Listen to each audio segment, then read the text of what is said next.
Some losses don't just hurt, they humiliate you. One day you're standing at a graveside trying to hold yourself together, and the next you're watching your own family turn grief into a courtroom, a stage, a verdict. We've all had moments like that where you're not even begging for money, you're begging to still matter. And the people closest to you make you feel invisible on purpose. But I want us to walk into today's story with a little quiet in our chest. Not to cheer for anyone's downfall and not to point fingers like we've never been messy or scared. Just to notice something simple. Sometimes the door that slams in your face isn't the end. It's the moment you stop asking to be chosen and start choosing yourself. Because in this story, a grandfather dies without a will. A father smirks and says, "You won't get a single cent. Your brother will be the next heir." And right when it feels like the world has decided your place, a mother shows up in the middle of the night, presses an envelope into your hand and whispers, "It's time to tell them who you really are." Stay with me. You'll want to hear what was inside. My name is Caius Calloway, and I'm about to tell you the truth I've been swallowing for most of my life. But before I share my story, I want to know you're here with me and listening. Comment hi below or tell me where you're watching from. Sometimes knowing someone is there makes all the difference, especially when the people who were supposed to love you try to erase you. And if you can please subscribe, not just for me, but because stories like this only survive when somebody chooses to stay and hear them out. Thank you. And now, let me tell you everything. There's something about a funeral in Savannah that feels heavier than death itself. The air clings to your skin like wet linen, thick with moss and old ghosts. I stood inside St. Bartholomew's, a centuries-old church in the historic district, listening to the low murmur of prayers, but none of them could reach me. My fingers gripped the edge of my grandfather's casket longer than they should have. The wood was cold, polished, final. Silas Calloway wasn't just my grandfather, he was the man who taught me how to build from the ground up, how to survive, how to mean something. I grew up believing that if I worked hard enough, learned the trade, earned it brick by brick, the legacy he built would be mine to carry forward. That belief was the last thing I had left. I scanned the pews. Dean. My father worked the room like a goddamn politician, shaking hands, nodding somberly, whispering just enough to appear dignified.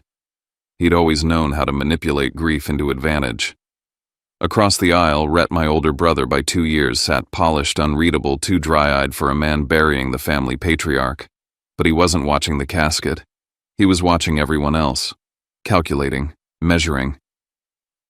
I thought about something Grandpa Silas once told me while we were laying the foundation for the Edgewater project. Real legacy starts with fairness, not blood, not title. Fairness. That day I believed him. That day he looked at me like I was the future. But today I couldn't find that version of him in the silence of this church. The sky opened as we moved to Bonaventure Cemetery, a southern Gothic sprawl of marble angels and leaning headstones shaded by moss-laced oaks. Rain fell in sheets. I didn't open my umbrella. I needed to feel it, needed to stay tethered.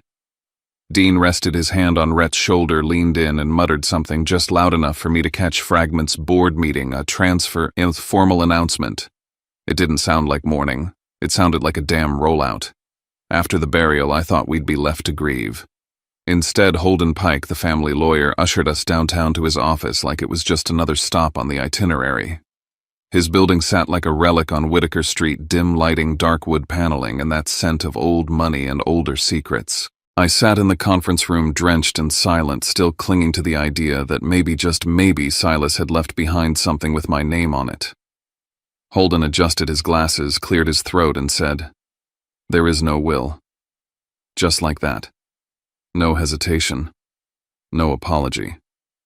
I stared at him. My chest burned. Dean didn't even wait for the air to settle. By default, he said, voice smooth and surgical, "The estate falls to me. And as for you..." He looked at me like I was nothing more than noise. "You won't get a single cent. Rhett will be the next heir." Rhett leaned back, grinning like a man trying on a suit tailored to power. "Try not to be too disappointed, baby brother. There's always dignity in stepping aside." I said nothing. I scanned the room. One of the board members looked down.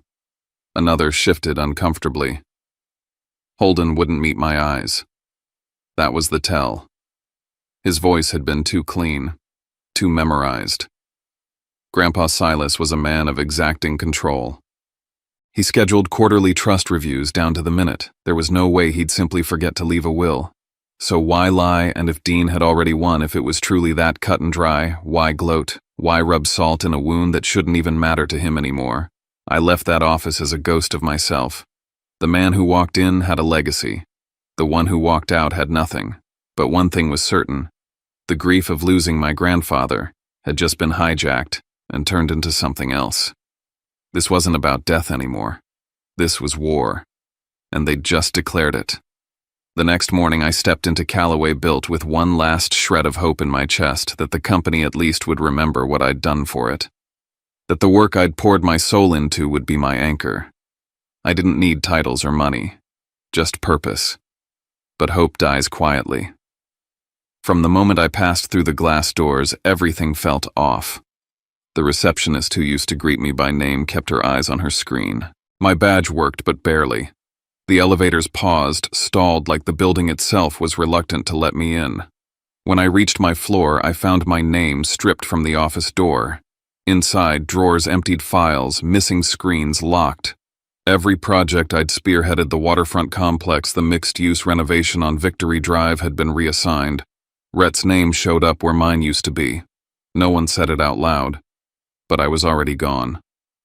I left the building and drove straight to the Riverside development site. Jewel Navarro, the site manager I'd mentored, looked up as I approached.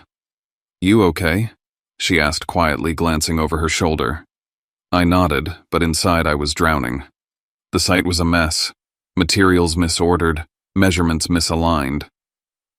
I crouched near the foundation wall and ran my fingers over a mislaid slab. It was a rookie mistake, one that could delay the entire project. And I knew exactly how to fix it because I'd been the one to design the contingency plans. That's what I did. I solved. I showed up. I delivered. So how the hell had I been erased? An email pinged. Mandatory board meeting. No subject line, no agenda. Just a location and time. 3:00 p.m. Too soon after the funeral. Too precise to be anything but calculated. I walked into the top floor conference room and it hit me like a punch. Dean at the head of the table, Rhett in the seat Silas used to occupy. The rest were a mix of familiar and unfamiliar faces, shareholders, legal counsel, a few longtime board members. Dean stood and announced, effective immediately, all operational authority will transition to Rhett. Caius will step away from his role to allow for a more disciplined leadership structure. Rhett smirked. Nothing personal. You've always had passion. But we're running a business, not a therapy group. I looked around. One woman bit her lip. Another man looked down. No one interrupted. No one questioned. But I started taking mental notes. Dean had mentioned prepared legal documents. That meant paperwork. Paperwork meant timestamps. If they'd planned this before Silas died, it would show. And if it showed, I could prove intent. I could prove betrayal. I didn't argue. I let them think they'd won, because sometimes silence isn't surrender. It's setup. I left the office numb. Back in my apartment, I opened one of the old boxes I'd kept from my grandfather's house. There was a framed photo, Silas and me, in front of the first property we restored together. A letter opener with his initials, and the gold watch he wore every single day for 40 years. I sat at the kitchen table in the dark, listening to the city hum through the windows. My life was disassembling in real time, and I had nothing to hold it together except fragments. Then came the knock. I opened the door, and there she was, Mary Ann, my mother. I hadn't seen her in months. Her coat was soaked. Her hands trembled. She didn't speak right away. Just stepped inside, eyes darting like she expected someone to follow. Then she reached into her bag and pulled out a sealed envelope, thick-aged, wax-stamped. Her voice was barely a whisper. "It's time to tell them who you really are." My throat dried. "Mom." "What are you talking about?" She swallowed hard. Your grandfather didn't forget you. He knew what was coming. He left this for you, to protect you. I stared at the envelope. It felt heavy. Final. She looked at me, tears in her eyes. You have to be careful. They'll come after you if they know what you hold. After she left, I sat at the table again, envelope in hand. The seal stared back at me like an eye. Part of me wanted to tear it open. The other part knew once I did, nothing would ever be the same again. I didn't sleep. I sat at the small kitchen table while the city outside my window slowly faded from night into a gray, uneasy dawn. The envelope stayed in the center of the table, untouched, like it was breathing. My mother's voice replayed over and over in my head. We don't have much time. Keep it like your life depends on it. Every instinct told me that once I broke that seal, there was no going back. Whatever was inside wouldn't just explain my past. It would rewrite it. I kept thinking about the other option, putting the envelope in a drawer, going quiet, letting Dean and Rhett erase me completely. That path promised safety, at least on the surface. But it also promised a slow burial.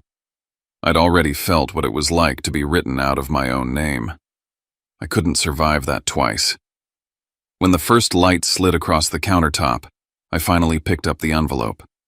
The wax seal cracked with a soft snap that felt far too loud in the stillness. My hands were shaking when I unfolded the first page. I recognized the handwriting immediately. Silas. Strong, deliberate strokes. Familiar enough to make my chest tighten. Caius. If you're reading this, then I'm gone, and the people I warned you about have already started moving. I need you to breathe before you read the rest. What I'm about to tell you isn't meant to hurt you. It's meant to protect you. I read every line slowly, like if I rushed, I might miss something that could save me. He wrote that he didn't trust Dean to honor his wishes, not now, not ever. He wrote that power had hollowed Dean out years ago, long before money did. He wrote that Calloway built was never meant to be an inheritance passed by blood alone, but a responsibility passed to someone who understood work, consequence, and restraint. And he named me as that person. Not out of sentiment, out of choice. This isn't about money, Silas wrote.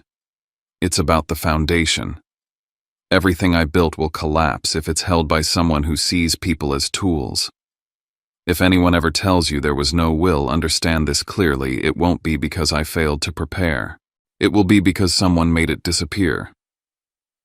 By the time I reached the end of the letter, my eyes burned. He hadn't just believed in me. He had anticipated betrayal. He had planned for it. The second document stopped my breath entirely. It was a certified amendment attached to my birth records. Legal, formal, cold in the way official truth always is.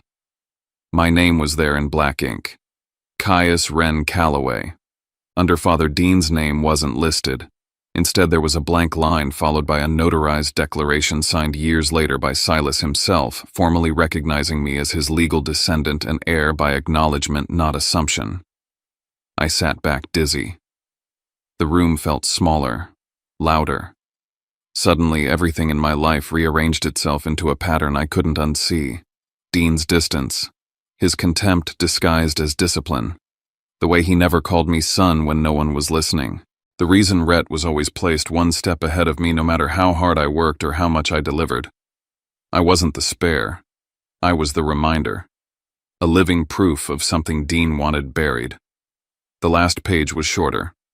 A statement Silas had written separately, witnessed and dated, not a formal will, but something meant to survive even if the rest vanished. It referenced a completed estate plan and distribution instructions that had been stored securely tied to his longtime legal counsel. If those documents were ever said to not exist, Silas instructed the absence itself should be treated as evidence, not of negligence, of interference. That's when fear finally caught up to me. If someone was willing to erase a legal document that powerful, they wouldn't hesitate to discredit me or intimidate anyone who stood near the truth. I packed a bag before the sun was fully up. I made copies of only what I absolutely needed, left the originals sealed, and drove straight to my mother's house on the outskirts of Savannah. On the way, I stopped at a red light and realized something quietly terrifying. I wasn't just grieving anymore. I was holding something that could dismantle the entire structure Dean had built around himself, And to use it, I couldn't act like a son. I had to act like a plaintiff. By the time I pulled into Marianne's driveway, I knew my next steps. I needed a lawyer Dean didn't own. I needed proof that a will had existed. And I needed to start thinking in timelines, records, and witnesses. Family was no longer my language. Evidence was. I didn't open the envelope again that day. I didn't need to. Its weight was already inside me. Living at my mother's house felt like stepping into a different rhythm of time. Quieter. Slower. But beneath that calm, we both understood we were exposed. The first thing I told her was that nothing would exist in only one place anymore. Every document would be copied, every file logged, originals locked away, conversations held in neutral spaces, no confrontations, no messages that could be twisted. If Dean wanted to paint me as unstable, I wasn't going to give him a single brushstroke. We split responsibility without drama. She kept the original envelope secured. I kept dated copies scanned and backed up in places no one would think to look. From that moment on, survival meant structure. I met Graham Lark 3 days later at a quiet cafe near Forsyth Park, far from the polished offices downtown. He didn't look like Dean's kind of lawyer. No tailored arrogance, no polished smile. Just sharp eyes and a habit of listening longer than most people talk. I laid everything out for him in order, starting with the funeral and ending with the envelope. I didn't editorialize. I didn't plead. I just told the story the way it happened. Graham didn't promise me anything. He told me the truth. What you have is strong, he said. But strength isn't enough. Courts don't rule on belief, they rule on sequence. If we want to win, we have to prove 2 things. That a formal estate plan existed, and that someone made it disappear. He sketched the case like a blueprint. First a timeline, Silas's health, his meetings with legal counsel, the date of death, the date the estate was declared without instructions. Second, witnesses, anyone who had seen the documents, anyone who had access to storage or safes. Third motive, financial shifts, internal company changes, any movement that showed preparation rather than reaction. Then he paused and looked at his screen. There's something else, he said. Holden Pike has represented interests tied to Dean before. Not openly, but enough to raise questions about independence. It didn't mean guilt, but it meant proximity. That was when I understood the shape of the lie. No will hadn't been a discovery. It had been an announcement. I returned to Callaway Built briefly, not to argue, not to reclaim anything, just to observe. The system told the story for me. Projects reassigned within 48 hours. Access revoked before formal notices were sent. Jules met me near the service elevator and whispered what she could without exposing herself. Meetings that never hit the calendar. Instructions passed verbally. A cleanup done too efficiently to be spontaneous. As I was leaving, Tessa Whitmore stepped beside me. She didn't look at me directly, just said low and careful. If you're going legal, don't focus only on the company. Look at the last time Silas met with Holden. Timing matters. That sentence stayed with me all the way back to my mother's house. Graham and I talked that night. Requests to file, records to pull, names inside Holden's office, financial movements worth questioning. This wasn't about proving Dean was cruel. It was about proving intent. For the first time since the funeral, I didn't feel humiliated. I felt focused. I wasn't reacting anymore. I was building something. And somewhere out there, someone knew exactly what had happened to Silas's will. I just had to find the person who could say it out loud. I walked into that diner on Route 17 with a singular purpose: get someone to say it out loud. Not behind closed doors, not in whispers, not as a vague memory, but as a fact. I saw the will. If I could get that on record, everything else would follow. But I also knew if I got too close, Dean would feel it, and he'd move fast. Graham and I had agreed on a low-profile approach. He'd reached Darlene Shaw, a former legal aide at Holden Pike's office, through a friend of a friend, someone she trusted just enough to show up, but not enough to feel safe. We didn't contact her directly. No emails, no texts. Just a third-party message with a time and place: a worn-out diner just off the highway, the kind where truckers passed through but no one paid attention to conversations. She came in clutching her bag like it was armor. Hair pinned up in a rushed twist, sunglasses still on though the place was dim. Graham was already seated, easy posture, quiet smile. I sat 2 booths away back to the wall facing the front door. Darlene kept looking over her shoulder, flinching when the bell above the door chimed. "Let's just talk through what you remember," Graham said softly. "From the beginning. You worked for Holden Pike when started in '98. Stayed until the end of last year." Her voice was scratchy, like she hadn't spoken much in days. "I handled client intake calendar coordination, some internal records. The confidential stuff mostly Holden kept under lock." Graham nodded. "Do you remember Mr. Silas Calloway coming in during the last months of his life?" "I do." Her eyes flicked to the window. "Came in late spring, looked tired, said he needed to update his paperwork. And did you witness him sign anything?" She hesitated, then nodded. "I saw him sign a last will and testament. I didn't read, it wasn't allowed. But I saw his signature. I saw Holden's. I saw the seal." The breath caught in my throat.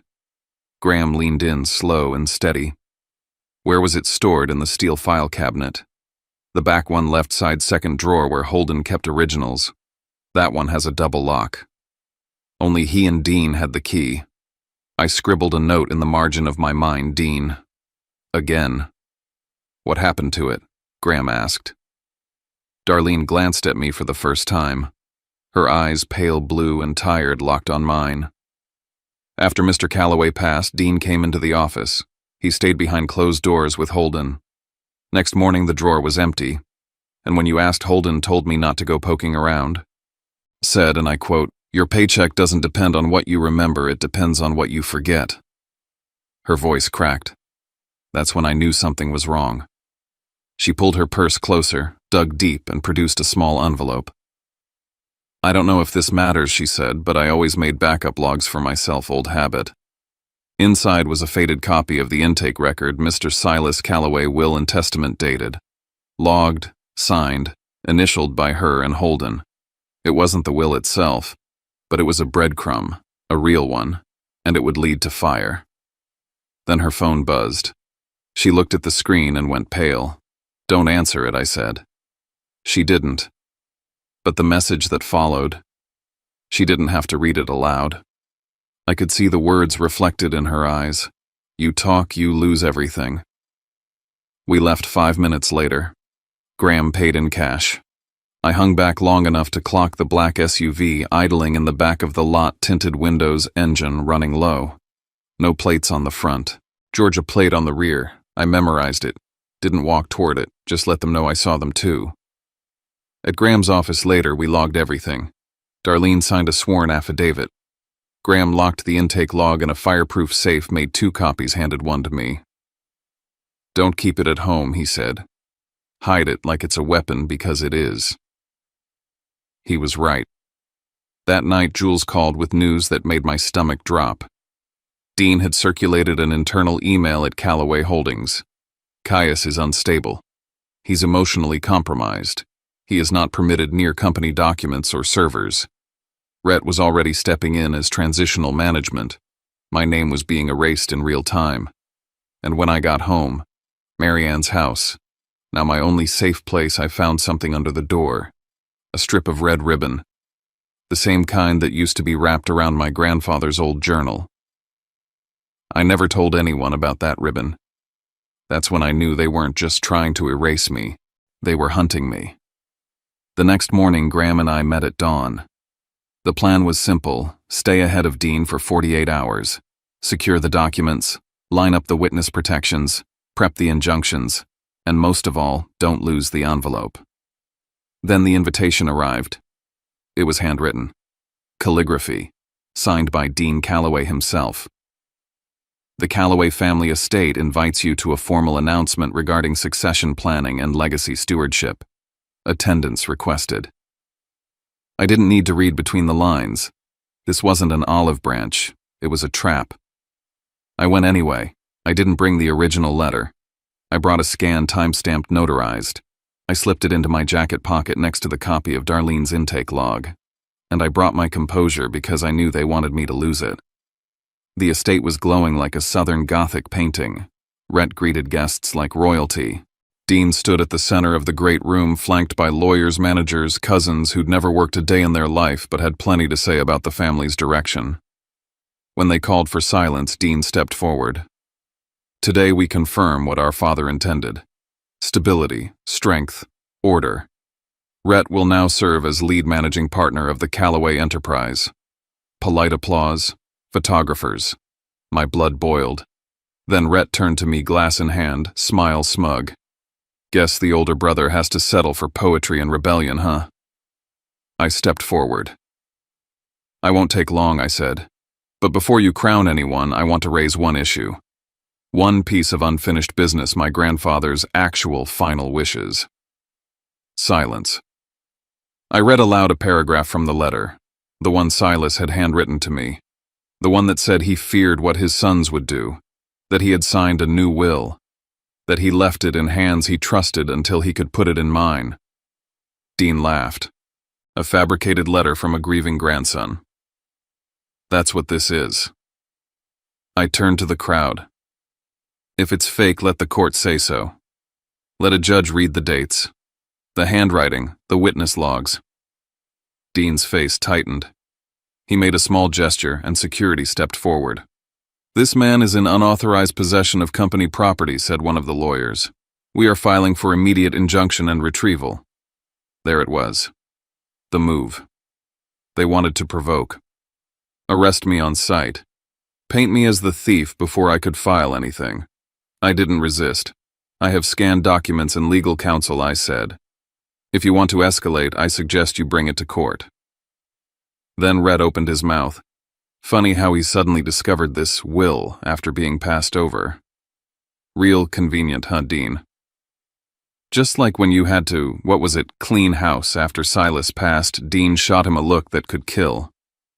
But it was too late. Someone in the room had heard it, and someone would remember. Later, outside in the garden, Tessa Whitmore appeared beside me. She didn't speak at first, just slipped a folded paper into my coat. When you're ready to stop playing defense, she whispered, use this. It was an email. Dated 3 days after Silas's death. A meeting between Dean and Holden. Subject line, file resolution urgent. That night, Dean's lawyers served Mary Ann with a cease and desist, accusing her of withholding proprietary materials, claiming she was mentally unwell, unfit to advise or testify. She broke, told me everything. That Dean had cut off her access to finances years ago. That she'd been forced to stay quiet or risk losing what little she had left. That she had known about the will, but they made her believe no one would believe her. Now I did. By midnight, Graham had everything drafted: an emergency injunction, a formal motion to preserve the estate, and a subpoena list for internal Callaway records. I signed them all. This wasn't just my fight anymore. It was survival. For me. For Mary Ann. For the truth. And it was going to court. The night before the hearing, Graham sat across from me in his office, sleeves rolled up, surrounded by stacks of files, color-coded charts, and a whiteboard covered in dates and arrows. He wasn't building a case, he was building a timeline, a straight line that made deception impossible to hide inside. Caius, he said, handing me a pen, walk me through everything one more time. Exact order, no emotion, just what happened and when. So I did. From the day Silas collapsed to the last afternoon, I saw him lucid to the moment Dean declared with ridiculous confidence that my grandfather died without leaving anything behind. I spoke until the events were no longer memories, but timestamps fixed, solid, unshakable. Graham turned my recount into 4 pillars. 1. Silas's intent, shown in his handwritten letter and the certified declaration tucked into the envelope. 2. My legal standing, is confirmed by the documentation acknowledging my status and my grandfather's explicit designation. 3. The existence of a will, supported by Darlene's testimony and the log sheet proving official handling of the document. 4. The motive and concealment, uncovered through internal company changes and the abnormal pattern of Dean's financial transfers. "These are the bones," Graham said. "You're not going in tomorrow as a grieving grandson. You're going in as the only person who actually knows where this story starts and what they tried to bury." Leaving his office close to midnight, I drove to Marianne's house. She didn't sleep either. She sat at the kitchen table, the original envelope locked inside a small metal case at her feet. When I told her I was ready for whatever came next, she reached over and squeezed my hand, something she hadn't done since I was a child. "You walk into that courtroom tomorrow," she whispered, "and you remember truth doesn't need volume, just clarity." Morning came cold and sharp. At the courthouse parking lot, I stepped out and immediately noticed a black sedan idling across the lane. Windows tinted, engine running low, watching without moving. My phone buzzed. Unknown number. "Pull back now, or someone you love gets hurt." I didn't reply. I didn't look around. I simply walked into the courthouse and put the phone in Graham's hand.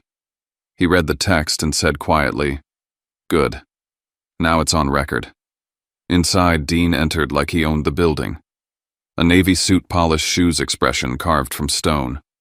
Rhett followed half a step behind, jaw tight. Holden Pike looked ghostly exhausted or simply guilty, hard to tell. The courtroom filled with more people than I expected, local business figures, a few board members, others who simply wanted to see a storm break. When the judge entered, you could feel the air tighten. Graham opened the proceeding without theatrics. "Your Honor," he said, "this case is not about inheritance disputes or family disagreements. This is about whether legal documents were concealed, destroyed, or manipulated to benefit one party at the expense of the lawful heir." He submitted the emergency petition freeze, the estate compel production of all records connected to the will, initiate an investigation into possible concealment. Then it was my turn. When I took the stand, Dean glanced at me with a faint smirk, as if expecting me to crumble. Instead, I spoke slowly, cleanly, no flourishes. I described my relationship with Silas, how he taught me how to read blueprints, how he made me shadow engineers before letting me touch executive work. I described my role in the company long before Rhett ever stepped into a boardroom. Then I described the days after the funeral, how my access was revoked, how my office was emptied, how Dean convened a board meeting less than 48 hours after my grandfather's burial. Every piece lined up like dominoes. Next, Graham called Marianne. Marianne stepped forward with the metal case in her hands, opened it, and produced the original envelope. She testified clearly Silas had given it to her himself because he feared Dean. She had safeguarded it until the moment she believed I was in danger. Her voice trembled, but her words didn't. Then came Darlene. She walked in looking smaller than before, clutching her purse, but when the oath was finished, she stood straighter. She confirmed she had personally seen Silas sign a will. Confirmed she saw it placed into Holden's secure file system. Confirmed that Dean came to the office immediately after Silas passed and that the document vanished after that visit. She handed the photocopy of the intake record to the bailiff. A real paper trail, a real mark of existence. Holden shifted uncomfortably in his seat. Dean's jaw flexed. Then Graham introduced the data point from Tessa, the internal corporate email marking a meeting between Dean and Holden the day after Silas's death. Time-stamped, unambiguous. Finally, the financial records, 2 large transfers withdrawn by Dean from accounts tied to the estate within the 48-hour window when the will disappeared. When asked about them, Dean claimed they were routine, but his explanation contradicted paperwork already on file. The judge noticed. The final crack came from Rhett. During cross-examination, he butted in with a frustrated remark, something along the lines of, "Dad said he took care of it." Silence fell. Everyone heard it. Everyone understood what it implied. By the time closing statements finished, Dean looked less like a patriarch and more like a man watching his walls collapse. The judge leaned forward. In light of the evidence presented, she said, "This court finds substantial reason to believe that legal documents connected to Mr. Silas Calloway's estate may have been concealed or destroyed. Accordingly, the estate shall be frozen effective immediately. An independent investigation will be opened into actions by Dean Calloway and attorney Holden Pike. Witness protection considerations will also be reviewed." Her gavel struck wood like thunder. Dean turned toward me, eyes burning. "This isn't over," he whispered. But for the first time I believed the opposite. For the first time I felt the ground shift beneath him, not me. Savannah felt different after the hearing. The air seemed lighter, yet charged, as if the whole city was waiting to see how far the truth would reach. Within days, the fallout began. Board members who once refused to meet my eyes started calling Graham, asking about next steps, transparency, company stability. Investors pulled back from Dean. A few executives resigned outright, afraid of where the investigation might lead. Inside Callaway Built, the morale shifted. Employees started whispering not about me this time, but about Dean. About the frozen accounts. About the subpoenas arriving at the firm. The invincible image he'd crafted for decades cracked wide open. The investigation escalated quickly. Holden Pike was ordered to turn over all record logs. Investigators examined backups from his office server. When they retrieved partial metadata linking a digital draft of a will to Silas's client file, everything snapped into focus. Dean tried one last maneuver. He reached out through a third party, requesting a private meeting. "Let's settle this quietly," he said. "You can take a share. Just stop the investigation." He sounded less like a father and more like a businessman bargaining for time. I declined. His next attempt was worse. Lawyers filed a petition questioning Marianne's mental stability, trying to discredit her chain of custody. It backfired instantly. Graham dismantled the claim with medical affidavits and years of clean records. And that's where I'm leaving it. Not with a victory speech, not with a neat little ending tied up in a bow, but with the kind of quiet you feel after the storm finally passes. If we take anything from this, maybe it's that the hardest losses aren't always the ones that take something from us. They're the ones that make us question our place in the world. And sometimes the most human thing we can do isn't to punish or celebrate, but to rebuild slowly, carefully, with our dignity still intact.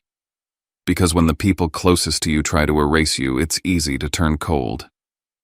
But I've learned something: we don't heal by becoming harder than what hurt us.